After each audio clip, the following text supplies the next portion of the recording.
자, 오늘 본문의 말씀은 바울의 전도와 또 게바, 그러면 게바는 이제 사도 베드로를 이야기를 하죠.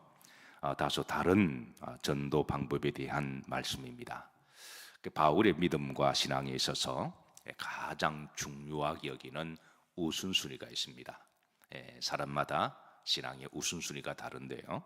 특히 이제 바울에게 있어서는 가장 신앙의 프라이오리티가 뭐냐면 바로 따라서 하십니다. 전도, 영혼 구원, 선교, 이것이 바울에게 있어서는 제일 중요한 신앙의 우선순위였습니다. 그래서 바울은 한평생 이제 그의 전 여정을 전도를 위하여 그는 이제 선교 여행을 다녔는데요. 총 4번의 전도 여행을 다닙니다. 바울의 복음의 전도 방식을 보면 초창기의 전도 방식과 또 나중의 전도 방식이 다소 이제 달라지는 걸 보는데요. 초창기의 전도 방식은 너무 마음이 급하고 그리고 열정적으로 해서 다소 전도의 방식이 돌직구식으로 하는 전도의 방식을 볼 수가 있습니다. 그러다가 이제 1차, 2차, 3차, 4차 시간이 지나면서 다소 전도의 방식이 유연해지고 그리고 또 이제 간접적이며 좀 포용적이고 좀 마음이 넉넉하게 그렇게 이제 받아지게 되는데요. 이런 바울의 전도 방식을 잘 보여주는 것이 고린도전서 9장 22절입니다. 자, 여기 한번 다 같이 읽으면서 이제 바울의 전도 방식이 어떻게 다소 변화가 있는지 한번 찾아보도록 하시죠. 합독합니다. 약한 자들에게 내가 약한 자와 같이 된 것은 약한 자들을 얻고자 함이요, 내가 여러 사람에게 여러 모습이 된 것은 아무쪼록 몇 사람이라도 뭐 하고자 하매니 구원하고자 하니. 그래서 바울의 목적은 어떻게 하든 그 사람을 이제 잘 구원하는 것이 그의 목적이었습니다. 그래서 약한 사람을 만나면 너 왜 약해? 라고 그렇게 책망하거나 돌직구로 그렇게 말하지 아니하고 어떻게 하든 약한 사람의 모습으로 함께 좀 이렇게 맞춰주고 또 여러 사람의 모습으로 그렇게 맞춰주는 목적은 결국은 하나님이 가장 귀히 여기시는 사람을 살리는 일, 영혼 구원에 항상 그의 포커스가 맞춰져 있습니다.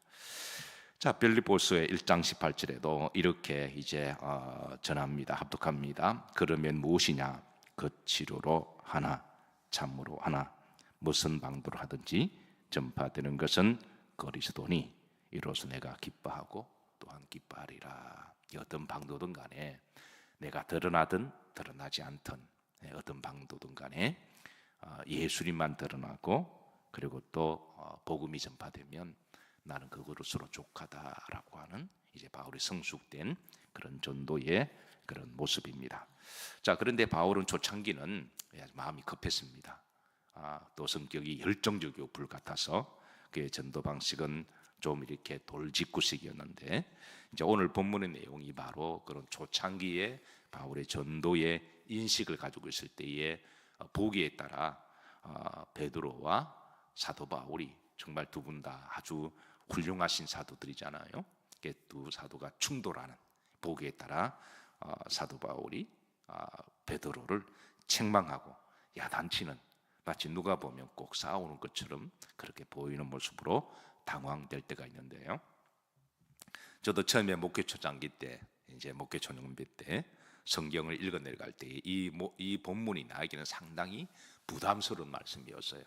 마치 사도들이 싸우는 이런 모습에 본문이 드러나서 어떻게 위대한 사도들도 서로 싸울 수가 있는가라고 하는 이제 한동안 제게 부담되었던 그런 말씀이기도 합니다. 그런데 우리가 그 내용을 알면 이제 그런 복음의 전도 방식이 다소 달랐던 것이, 틀린 것이 아니라 다른 것을 우리가 충분히 이해가 됩니다. 우선 2장 11절을 보시면, 자, 다가 잡독하시죠. 게바가 안디옥에 이르렀을 때에 책망받을 일이 있기로 내가 그를 대면하여 책망하였노라. 저도 처음 이 말씀을 읽었을 때에 상당히 당혹스러웠습니다. 어떻게 성숙하고 위대한 하나님의 종들이 서로 책망하고 싸울 수가 있는가라고 하는 부분인데요. 자, 이 게바는 이제 사도 베드로를 이야기하죠. 당시 예루살렘의 큰 기둥에 사도가 있다면 단연 사도 베드로입니다. 그래서 베드로는 시간이 나면 그 당시는 복음의 확장성이 중요하기 때문에 그래서 사도 베드로는 시간이 나면 그러니까 주변 교회들 이방 지역을 순방을 하고 또 전도를 해서 그렇게 세워지는 교회들을 위로하고 권면하고 말씀을 전해주고 특히 초신자들을 만나서 잘 다독거려주고 복음을 전하는 일에 몸이 10개라도 부족한 그런 상황이었습니다. 그래서 이제 사도 베드로는 이제 안디옥에 교회가 세워진 교회를 순방을 해서 이제 함께 위로도 하고 이제 이렇게 초신자들 특히 이방인들 함께 식사를 하기도 하고 이제 그런 배경으로 하고 있습니다.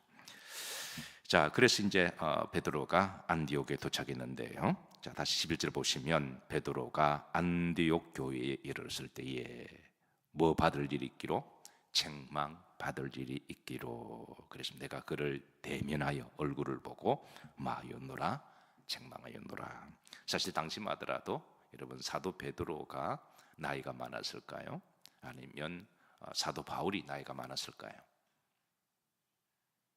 기본적으로 우리가 알 것은 사도 바울보다도 베드로가 나이가 더 많습니다. 그리고 이제 신앙의 연륜이나 영적인 권위나 사도의 순수를 보더라도 당시 사도 바울은 사도 베드로와 비견할 바가 안 되는 신앙으로 말하면 영적인 큰 어른이고 큰 이렇게 선배인데 이렇게 나이도 어리고 영적 권위도 약한 사도 바울이 버릇없이 대선배인 그런 이제 어른에게 이렇게 책망을 한다고 하는 그런 겉으로 보면 이거는 기본 상식이나 윤리도 벗어난 그런 모습으로 보여서 조금 당황스럽기도 합니다. 근데 내용을 알면 우리가 오해가 풀리기도 해요.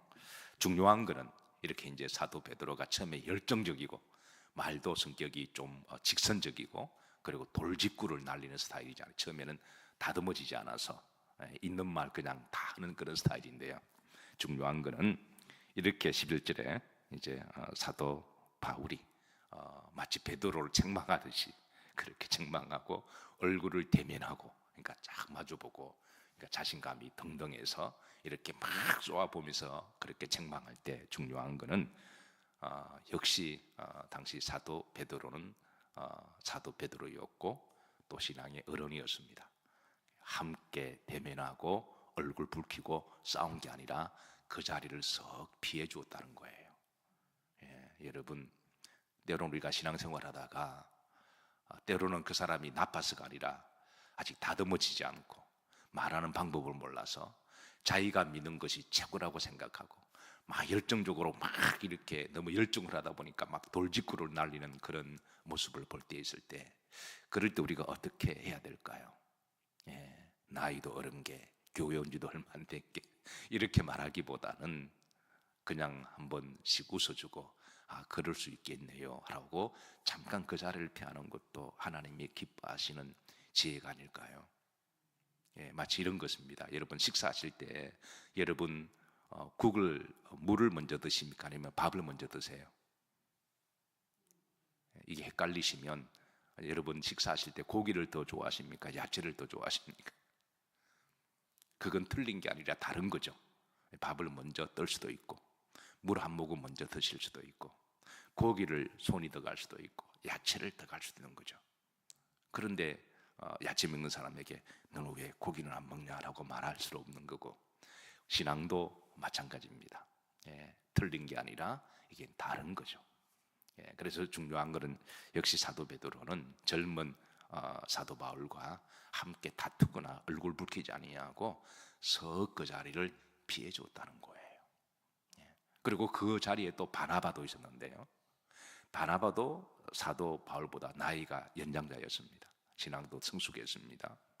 그래서 이제 베드로 옆에 바나바도 함께 바울이 마치 책망하는 듯이 돌직구로 날렸을 때 바나바도 함께 야단치지 아니하고 석 그 자리를 피해 줬다는 거예요. 이런 점에 있어서 저분은 성숙한 모습이고 또 오늘 이 시대 우리가 다양한 사람들과 신앙생활을 하다 보면 틀린 게 아니라 다른 것이 드러났을 때에 그거를 일일이 따지고 캐묻기보다는 그게 본질의 문제가 아니라면 석 일어나서 자리를 한번 피해 주는 것도 그게 한 템포를 좀 줄여가는 그런 아름다운 공동체를 만들어가는 성도의 지혜인 줄로 믿으시기를 바랍니다. 어쨌든 초창기에 이제 사도 바울 열정이 충만해서 이제 그 열정으로 그가 생각했던 이제 내용은, 책망이던 내용은 12절에 있습니다. 자, 다 같이 한번 놔두고 하십시다. 야고보에게서 온 어떤 이들이 이르기 전에 게바가 이방인과 함께 먹다가 그들이 오매 그가 할례자들을 두려워하여 떠나 물러가매. 자, 이건 얼핏 보기 이해가 잘 안 되는 말씀입니다. 근데 그 이제 그 배경을 알면 충분히 이해가 되는데요. 자, 이제 사도 베드로가 안디옥 교회에 방문을 해서 교인들을 위로하고 또 축복을 하고, 또 그게 전도된 이방인 그리스도인들이 있었거든요. 한때 이방인이었다가 그리고 이제 예수님을 믿은 그런 사람들 위로가 필요하잖아요. 같이 공동체의 식구가 되었고 멤버가 되었으니까. 마치 오늘 이 시대에 새 가족이 오면 목회자가 한 가족을 무시해서 내버려 두는 게 아니라 새 가족을 교회에 잘 정착하기 위해서 그들을 함께 식사하는 것과 똑같은 거예요. 함께 식사하면서 이제 웰컴하기도 하고, 그리고 믿음 생활을 잘하도록 권면하기도 하고, 손도 좀 따뜻하게 잡아주기도 하고, 이제 그런 분들과 함께 식사를 나눈 것과 똑같은 겁니다. 그런 기존에 있는 성도를 제가 무시해서 그런 게 아니라 우선 그분들을 잘 정착을 해야 되는 거죠. 복음을 전하기 위해서. 그게 베드로가 가서 그렇게 했다는 거예요. 자, 이방인과 함께 먹다가 그들과 함께 먹다가 그랬습니다. 근데 그들이 오매라고, 그들은 누구냐면 바로 유대인이었던 그리스도인들을 이야기합니다. 그러니까 한때 율법을 지켰던 그리스도인들이, 그들이 와서, 근데 이제 그들은 아직까지 이 복음의 진수를 알지 못하고, 그래서 율법에 의하면은 유대인들은 이방인들과 함께 식사를 하지 못하게 되었습니다. 레위기 11장의 율법에 의하면은 이제 거룩한 것이 부중한 것과 섞이지 않도록, 부중한 것을 먹지 못하게 하고 부중한 사람들을 만나지 못한 율법이 있는데, 그런데 이제 이 베드로도 유대인이잖아요. 그러니까 이방인 부정한 사람들과 함께 식사하는 것 자체를 율법적으로 보면 그거는 이제 부정한 게 되는 거죠.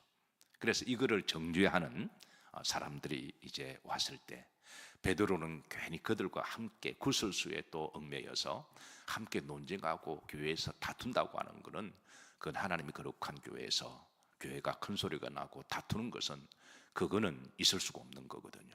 그래서 베드로가 그런 논쟁을 피하기 위해서 이렇게 막 그런 사람을 잠깐 피해준 그런 내용을 이야기합니다. 자, 여러분 12절 말씀 이해가 되시나요? 예. 이해가 안 되면 제가 다시 설명을 해야 되는데, 제 설명이 좀 미흡하겠지만 이해가 되시나요? 그런 배경을 해요. 그래서 베드로는 이제 이방인들을 좀 잘 도닥거려서 복음을 전하고 신앙의 빌드업을 해줘야 되는데, 이렇게 정죄하고 율법적인 그리스도인들이 와서 베드로 사도하고, 아니 주의 종이면서 왜 율법에 범해서 부정한 이들과 밥 먹냐라고 이렇게 따지기소하는 사람이 왔을 때 베드로는 그렇다고 그들에게 같이 다툴 수는 없잖아요. 그리고 그들에게 또 일일이 변명하기도 그렇고, 그래 조용히 그 자리를 그냥 식사하는 걸 좀 빨리 정리하고 그 자리를 좀 떴다라는 거예요. 자, 바울은 이런 모습을 본 베드로에 대해서 두 가지 아쉬운 부분을 드러냅니다. 첫째, 자, 예수님을 통하여 구약 율법이 다 완성된 것인데 베드로가 왜 그렇게 말 많은 사람들을 의식해서 그 자리를 피했냐는 거예요. 계속 그 자리에 앉아서 그래서 이게 이방인들을 좀 잘 도닥거려줘서 그들을 계속해서 잘 케어를 해줘야 되는데 왜 그들을 무서워서 떠난 모습이, 혹시 베드로가 복음에 대해서 율법을 완성하신 그 예수님의 복음을 잘 모르지 않을까라고 하는 노바심이 하나가 있었고, 두 번째는 그렇게 떠나고 나면 초신자인 그 이방인들을, 그들의 믿음은 어떻게 되겠느냐라고 하는 그런 안타까운 마음에 사도 바울은 베드로에게 그건 잘못되었다라고 책망했다라는 거예요. 지금 그런 내용을 배경으로 하고 있습니다.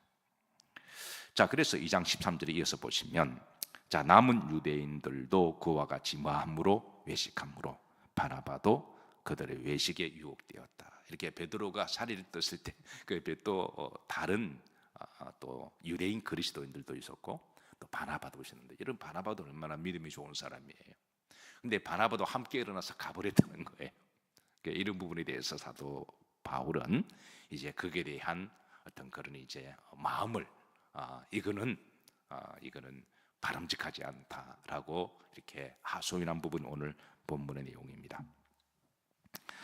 자, 그래서 사도 바울은 이런 베드로와 그 자리를 떠난 바나바와 이들에 대해서 이렇게 이야기합니다. 2장 14절입니다. 그러므로 나는 그들이 복음의 진리를, 그러니까 사도 바울을 생각할 때 이 그런 복음의 진리를 따라 바르게 행하지 아니함을 보고, 그러니까 사도 바울이 생각할 때는 그러니까 이런 모습들이 이제 바르지 않다라고 그렇게 생각한 거죠.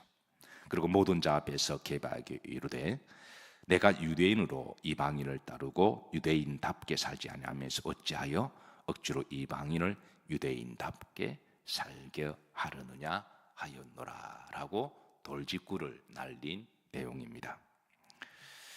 자, 그런데 이런 이제 바울의 이런 돌직구적인 그런 책망하는 모습에 대해서 이제 바울은 어떻게 반응했냐면, 함께 중요한 것은 다투고 싸운 게 아니라 조용히 자리를 피해주고, 그리고 이제 나중에 사도 바울이 이런 모습을 나중에 알고 아까 처음에 말한 것처럼 어떤 모양으로 하든, 그리고 내가 약한 사람에게 또 강한 사람에게 어떤 모양으로 하든 복음이 전파되는 것은 그리스도니 내가 이를 또한 기뻐하노라. 이거 나중에 이제 바울의 이 모습을 되돌이켜 보면서, 야, 그때의 그 열정은 좋았지만 그러나 돌직구로 날린 그런 모습을 다소 반성하기도 하고, 또 그런가 하면 나중에는 좀 이렇게 넉넉한 사랑과 또 포용하는 모습으로 그렇게 복음을 전하는 모습을 이렇게 우리가 보게 됩니다.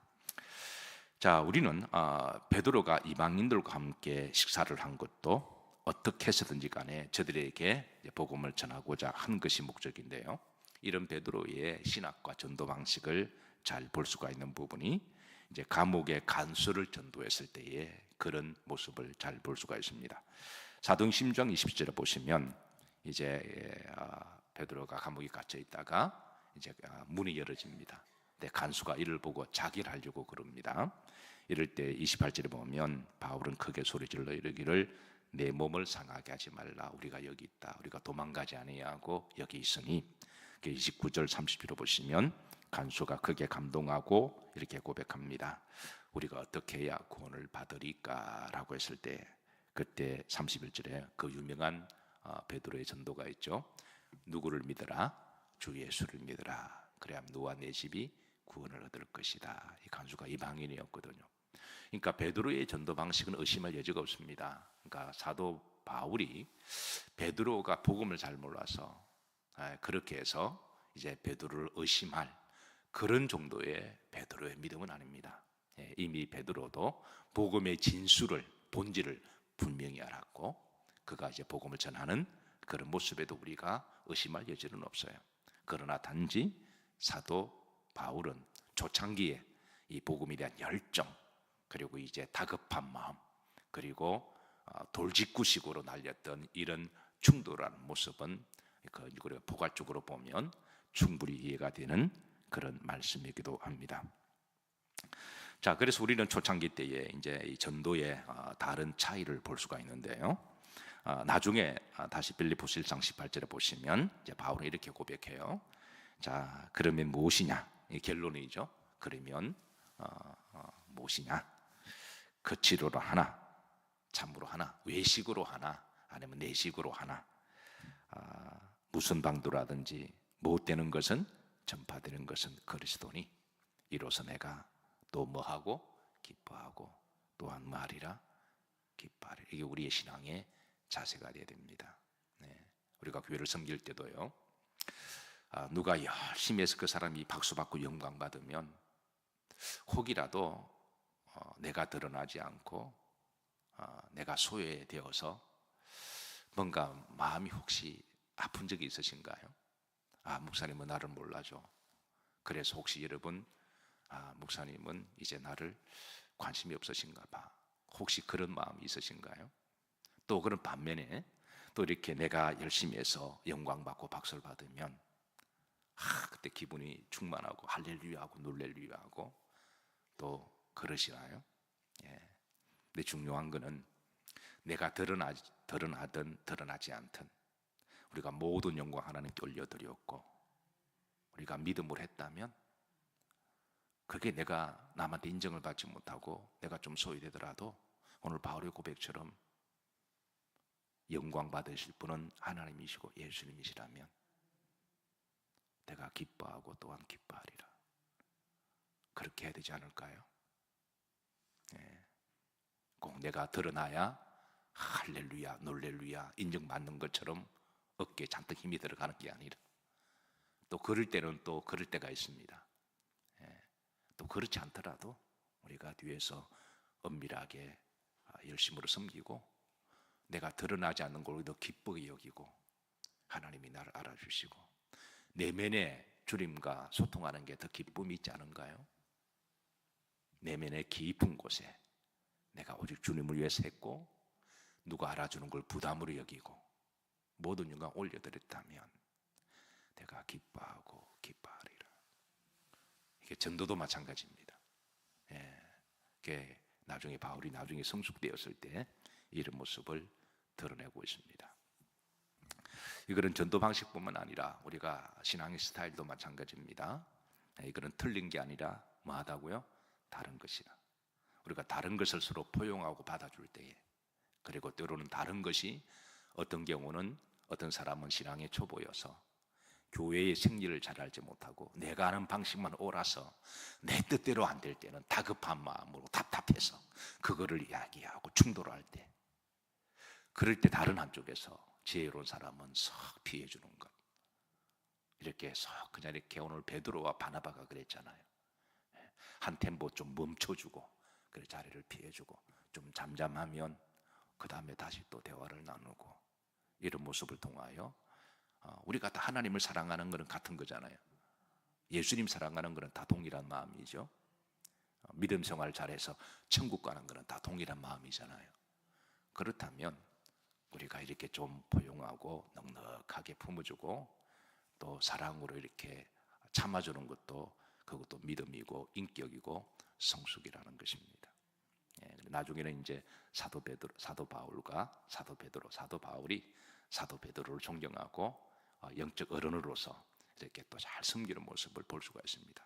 그러니까 서로 충돌과 싸우는 게 아니라 이렇게 잘 아름답게 마무리되는 이런 모습이 우리가 한평생 믿음 생활하면서 또 우리가 해야 될 신앙의 모습이라고 여겨지고 그러나 우리 모두가 다 하나님을 사랑하고 예수님을 사랑하고 교회의 존재 목적은 영혼 구원인 것을 늘 기억하고 우리가 이것이 되기만 하면 내가 기뻐하고 또 기뻐하리라. 이 기쁨의 모습이 여러분의 심령 가운데 늘 함께 하시기를 신앙생활을 늘 기쁘게 하시기를 신앙생활을 늘 행복하게 하시기를 신앙생활을 늘 평안하게 하시기를 주의 이름으로 축복합니다.